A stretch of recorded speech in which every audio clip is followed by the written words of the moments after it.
अंदर नहीं बनाना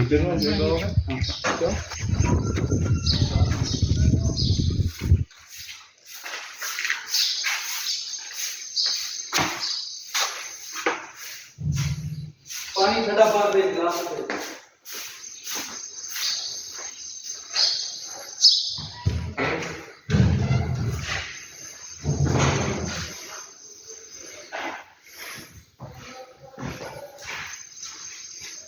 मीटर चार करके कन्या मीटर चार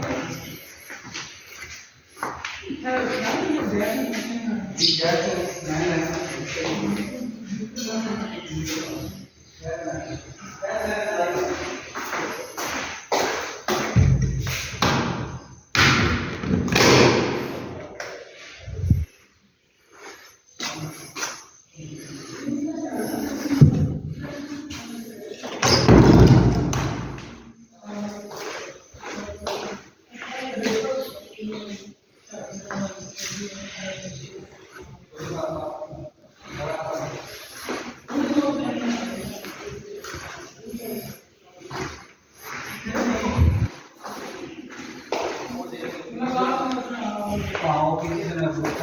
ने